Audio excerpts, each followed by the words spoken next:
ഈ പറഞ്ഞ അബ്ദുല്ലാനെ അടക്കം ഒന്നും ശാരീരികമായി ചെയ്തിട്ടില്ല. ആ മുനാഫിക്കുകളെ സംബന്ധിച്ച് സൂറത്തുൽ ബഖറ പറഞ്ഞ ഒരു സ്വഭാവം എന്താണ്? ഇദാ ഖീല ലഹും ആമിനൂ കമാ ആമനന്നാസ്, സഹാബികൾ വിശ്വസിച്ചതുപോലെ വിശ്വസിക്കണമെന്ന് പറയപ്പെട്ടാൽ ഖാലൂ വനുഅ്മിനു കമാ ആമന സുഫഹാ, കുറെ മടയന്മാര് വിശ്വസിക്കും പോലെ നമ്മൾ വിശ്വസിക്കാനോ? കുറെ മടയന്മാരുണ്ട്. മുഹമ്മദ് നബിയാന്ന് വിചാരിച്ചിട്ട് മുഹമ്മദ് നബിന്റെ ഉമിനീരും വിയർപ്പും തൊട്ട വെള്ളവും മുടിയും തലയെക്കെട്ടും കുപ്പായവും ഒക്കെ എടുത്ത് പുണ്യം നേടുന്നവര് സഹാബത്തിന്റെ പതിവാ. ആ സഹാബത്ത് മടയന്മാരാണ് എന്നാണ് അവരെ മറുപടി. ഇദാ ഖീല ലഹും ആമിനൂ കമാ ആമനന്നാസ്, നിങ്ങൾ നാട്ടിൽ ഫിത്ന ഉണ്ടാക്കല്ല, ഫസാദ് ഉണ്ടാക്കല്ല എന്ന് അവരോട് പറഞ്ഞാലോ, ലാ തുഫ്സിദൂ ഫിൽ അർദ്, നിങ്ങൾ നാട്ടിൽ ഫസാദ് ഉണ്ടാക്കല്ല എന്ന് പറഞ്ഞാൽ ഇന്നമാ നഹ്നു മുസ്ലിഹൂൻ, ഞങ്ങൾ നവോത്ഥാന പ്രവർത്തകന്മാരാണ് എന്നാണ് അവരെ മറുപടി. നല്ല നവോത്ഥാനാണ്, നാട്ടിൽ ഫിത്ന ഉണ്ടാക്കിയത്. ഇത് ആ കക്ഷികളുടെ സ്വഭാവമാണ് എന്ന് പരിശുദ്ധ ഖുർആൻ പറഞ്ഞു. സഹാബത്ത് വിശ്വസിക്കും പോലെ അവർ വിശ്വസിക്കൂല. സുഹൃത്തുക്കളെ, നമ്മൾ അഹ്ലുസുന്നത്തി വൽ ജമാഅ, നമ്മൾ പൂർണ്ണമായും നബി സല്ലല്ലാഹു അലൈഹി വസല്ലം തങ്ങളും സഹാബത്തും എന്ത് പഠിപ്പിച്ചോ അത് 100% അംഗീകരിച്ച് ജീവിക്കുന്നവരാണ് നമ്മൾ. അവിടെ നമുക്ക് യാതൊരു നിലക്കും നബി സല്ലല്ലാഹു അലൈഹി വസല്ലം തങ്ങളെയോ തങ്ങളുമായി ബന്ധപ്പെട്ടതിനെയോ ബഹുമാനിക്കുന്നതിലോ ആദരിക്കുന്നതിലോ യാതൊരു നിലക്കും നമ്മൾ പിന്നോട്ടില്ല. അത് ഇമാം ബുഖാരി റളിയല്ലാഹു അൻഹു തന്നെ റിപ്പോർട്ട് ചെയ്ത ഒരുപാട് ഹദീസുകളിൽ ആ വിഷയം ഉണ്ട്. ഇപ്പോൾ സമയം വൈകി പോകുന്നത് പേടിച്ചിട്ട് ഞാൻ പറയുന്നില്ല. ഇസ്ലാമിന്റെ മുസ്ലിങ്ങളുടെ ശക്തി എവിടെയാണ്? ഇസ്ലാമിന്റെ ശക്തി ഇസ്ലാമിന്റെ സൗന്ദര്യമാണ്. ഇസ്ലാമിന്റെ സൗന്ദര്യം അത് വേറെ ഒരു കക്ഷികൾക്കും പറയാൻ കഴിയില്ല. വിഷം ചേർത്ത്, ഭക്ഷണത്തിൽ വിഷം ചേർത്ത് നബി സല്ലല്ലാഹു അലൈഹി വസല്ലം തങ്ങളെ വധിക്കാൻ ഒരു സ്ത്രീ ഒരുമ്പെട്ടു. ആ ഭക്ഷണം നബി സല്ലല്ലാഹു അലൈഹി വസല്ലം കഴിച്ചു, ബിശ്ർ റളിയല്ലാഹു അൻഹുവും കഴിച്ചു. ആ കഴിച്ച ഭക്ഷണം കഴിക്കുന്ന സമയത്ത് തൊള്ളയിലിട്ട് ചമക്കുമ്പോ ഇതിൽ നിങ്ങൾ വിഷം ചേർത്തിട്ടുണ്ടെന്ന് നബി സല്ലല്ലാഹു അലൈഹി വസല്ലം ഗൈബ് അറിയുന്ന ആളായതുകൊണ്ട് മുഅ്ജിസത്ത് മുഖേന പറഞ്ഞു. മറഞ്ഞ കാര്യം അറിയും അമ്പിയാക്കൾ. അത് അവർ സമ്മതിച്ചു, ആ സ്ത്രീ സമ്മതിച്ചു. ആ സമ്മതിച്ച സ്ത്രീ തങ്ങളെ കൊല്ലാൻ വേണ്ടി, ഇല്ലായ്മ ചെയ്യാൻ വേണ്ടി ഭക്ഷണത്തിൽ വിഷം തന്ന പെണ്ണിനെ ഞാൻ കൊല്ലട്ടെയോ എന്ന് ചോദിച്ചു നബി സല്ലല്ലാഹു അലൈഹി വസല്ലം തങ്ങളും. ഖാല ലാ, വേണ്ട, കൊല്ലണ്ട. കാരണം അങ്ങനെ ഓരോരുത്തരും നിയമം കയ്യിലെടുത്താൻ പറ്റില്ല. ഇപ്പോഴത്തെ തീവ്രവാദികളും ഭീകരവാദികളൊക്കെ നിയമം കയ്യിലെടുക്കുന്നവരാണ്. അങ്ങനെ ഓരോരുത്തരും നിയമം കയ്യിലെടുത്താൻ പറ്റൂല. ലാ, അവളെ കൊല്ലണ്ട എന്ന് പറഞ്ഞു. ശരിക്കും നിങ്ങൾ മനസ്സിലാക്കണം, എന്താ കാരണം? അല്ലാഹുവിന്റെ റസൂലിന്റെ റഹ്മത്താണ്. അവിടുത്തെ ജീവിതത്തിൽ അവിടുത്തോട് എന്തെങ്കിലും ഇങ്ങോട്ട് ചെയ്തതിന്റെ പേരിൽ പകരം ചെയ്യുന്ന പരിപാടി ഇല്ല. ഇമാം ബുഖാരി ഹദീസ് റിപ്പോർട്ട് ചെയ്തപ്പോൾ ഇമാം ഖസ്സലാനി അത് വിശദീകരിച്ചിട്ടുണ്ട്. ലാ യന്തഖിബു ലിനഫ്സിഹി, അവിടുത്തെ സ്വന്തം ശരീരത്തിനെ എന്ത് ചെയ്താലും പകരം ചെയ്യൂല. കാരണം റഹ്മത്തുൽ ലിൽ ആലമീൻ, അതിന് പകരം ചെയ്യണ്ട.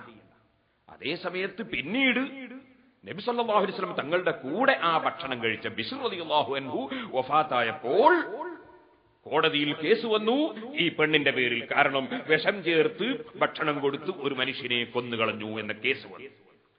ആ കേസിൽ അവൾ കുറ്റക്കാരിയാണ് എന്ന് ബോധ്യപ്പെട്ടത് കൊണ്ട് അവളെ വധിക്കാൻ വേണ്ടി വിധിച്ചു. അത് ഇസ്ലാമിക കോടതിയുടെ വിധിയാണ്.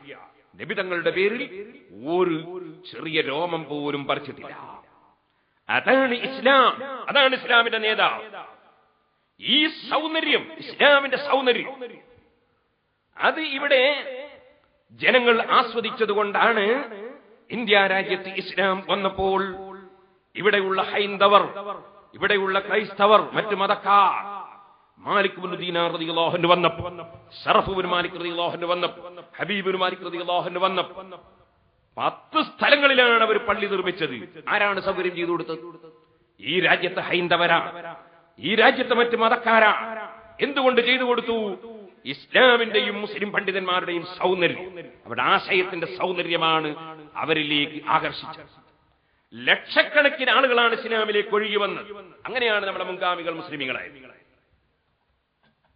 ഇപ്പൊ എത്ര സംഘടന ഉണ്ട് മുസ്ലിമീങ്ങൾക്ക്? എത്ര സംഘടന ഉണ്ട്? എന്നിട്ട് എത്ര ആൾ ഇസ്ലാമിലേക്ക് വരുന്നുണ്ട്? എങ്ങനെയാ വരിക? ഇസ്ലാമിന്റെ പേരിൽ സംഘടിച്ചു എന്ന് പറയുന്നവൻ പ്രസംഗിക്കുകയാണ് മുഹമ്മദ് നബി നമ്മളെ പോലത്തെ മനുഷ്യനാണ്. നമ്മളെ പോലത്തെ മനുഷ്യൻ നേതൃത്വം കൊടുക്കുന്ന ഒരു വിഷയത്തിൽ നമ്മളതിനാ പോകുന്നത്? ഏതൊരു മനുഷ്യനും അങ്ങനല്ലേ ചിന്തിക്കുക? അങ്ങനെ നബി സല്ലല്ലാഹു അലൈഹി വസല്ലം തങ്ങളെ ഇകഴ്ത്തി സമുദായത്തിൽ ഭിന്നിപ്പും കുഴപ്പവും സൃഷ്ടിച്ച് ഈ സമുദായത്തിന്റെ സൗന്ദര്യം ആസ്വദിക്കാൻ, ഈ ആശയത്തിന്റെ സൗന്ദര്യം ആസ്വദിക്കാൻ മറ്റ് ജനങ്ങളെ ഇവിടെയുള്ള നബീനവാദികൾ അനുവദിക്കുന്നില്ല. അതല്ലേ ഇസ്ലാമിലേക്കുള്ള ഒഴുക്ക് നിന്നുപോയത്? പൂർണ്ണമായ ഉത്തരവാദിത്വം അവർക്കല്ലേ? ഈ രാജ്യത്തുള്ള മറ്റ് മതക്കാർ അവർ എത്ര സൗഹാർദ്ദത്തോടെയാണ് മുസ്ലിമീങ്ങളോട് പൂർവ്വകാലത്ത് പെരുമാറിയിരുന്നത്? അത് മുഴുവനും ഇല്ലായ്മ ചെയ്തത് ഇസ്ലാമിന്റെ പേരിൽ തീവ്രവാദം പ്രസംഗിക്കുകയും തീവ്രവാദം നടപ്പാക്കുകയും ചെയ്ത തീവ്രവാദികൾ അല്ലേ? മറ്റ് സമുദായത്തിന്റെ മുമ്പിൽ മുഴുവനും ഈ സമുദായത്തെ തെറ്റിദ്ധരിപ്പിച്ചത് അവരല്ലേ?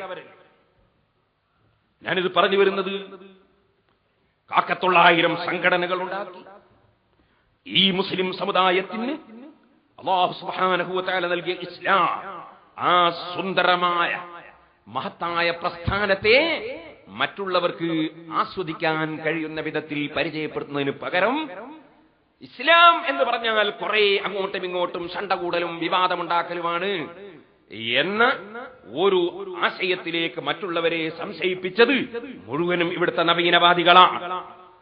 അവർക്കെന്ത് വേണം? അവർക്ക് ഈ ദീൻ നശിച്ചു കാണണം. അതിന് ഏത് തോന്നിവാസവും അവർ പറയും. എന്നാൽ നിങ്ങൾ നോക്കൂ, മുസ്ലിം ഉമ്മത്തിന്റെ ശക്തി എവിടെയാണ്? മുസ്ലിം ഉമ്മത്തിന്റെ ശക്തി ഒന്നിച്ചു നിൽക്കുന്നതിലാണ്. എന്തിനു? മറ്റാരെയും ആക്രമിക്കാനല്ല. നമ്മളെ കുടുംബം, ഭർത്താവും ഭാര്യയും മക്കളും ഒക്കെ ഒന്നിച്ചു നിന്നാൽ ആ കുടുംബത്തിൽ ഒരു മകളെ കെട്ടിക്കണം, അവിടുന്ന് ഒന്നിനെ കൊണ്ട് വിവാഹം കഴിപ്പിക്കണം എന്ന് പുറത്തുള്ളവൻ ചിന്തിക്കൂലേ? ആരെ ആക്രമിക്കാനല്ല. നേരെ മറിച്ച് ഒരു വീട്ടിൽ എപ്പോഴും ബഹളം കണ്ടാൽ ആ ബഹളമുള്ള വീട്ടിലേക്ക് എന്റെ മകളെ പറഞ്ഞേക്കണം എന്നൊരാൾ ചിന്തിക്കുമോ? എന്റെ മകനെ കൊണ്ട് അവിടുന്ന് വിവാഹം കഴിപ്പിക്കണം ചിന്തിക്കുമോ? ഇതുപോലെ ഇസ്ലാമിലേക്ക് മറ്റൊരു സമൂഹം കയറി വരണമെങ്കിൽ ഈ മുസ്ലിം ഉമ്മത്ത് അങ്ങോട്ടും ഇങ്ങോട്ടും ബഹളം വെക്കുന്നതാണോ മറ്റുള്ളവർ കാണേണ്ടത്? ഇത് ആർക്കാണ് ചിന്തിച്ചാൽ മനസ്സിലാകാത്തത്? അപ്പൊ വെറുതെ വിവാദങ്ങൾ ഉണ്ടാക്കുക, അത് ദീനിനോട് ചെയ്യുന്ന ഏറ്റവും വലിയ കടുത്ത വഞ്ചനയും ദീനിനോട് ചെയ്യുന്ന ഏറ്റവും വലിയ ശത്രുതയും. ഒരിക്കലും തന്നെ അനാവശ്യമായ വിവാദങ്ങൾ വലിച്ചിടാൻ പാടില്ല. ഈ വിവാദങ്ങളൊക്കെ ഉണ്ടാകുന്നതിന്റെ ഉത്ഭവ കാരണം എന്താണ്? മുസ്ലിമിന്റെ മുഴുവൻ ശക്തിയും എവിടെ? ഒന്നിച്ചു നിൽക്കുന്നതിൽ ഒന്ന്. രണ്ടാമത്തത് അവരുടെ നേതാവിനെ ബഹുമാനിക്കുന്നതിലാണ്. അഷ്റഫുൽ ഖൽഖ് മുഹമ്മദുർ റസൂലുള്ളാഹി സ്വല്ലല്ലാഹു അലൈഹി വസല്ലം. ഇമാം ബുഖാരി ബാബ് ശുറൂത്ത് ഫിൽ ജിഹാദി വൽ മുസാലഹത്തി മഅ അഹ്ലിൽ ഹർബി വ കിതാബത്തി ശുറൂത്തി എന്നൊരു ബാബ് കൊണ്ടുവന്നു. ആ ബാബിൽ, ആ അധ്യായത്തിൽ എന്താ കൊണ്ടുവരുന്ന ഹദീസ്? ശത്രുക്കളുമായി ഹുദൈബിയ കരാർ എഴുതിയ വലിയ സംഭവമാണ്. എത്ര പേജാണ് ആ ഒരൊറ്റ ഹദീസ്? എത്ര പേജാ? അതിലെന്താ കാണുന്നത്? ശത്രുക്കളെ ഭാഗത്ത് നിന്ന് മുസ്ലിമീങ്ങളെ സംബന്ധിച്ച് മനസ്സിലാക്കാൻ വേണ്ടി ഓരോരുത്തർ വരികയാണ്.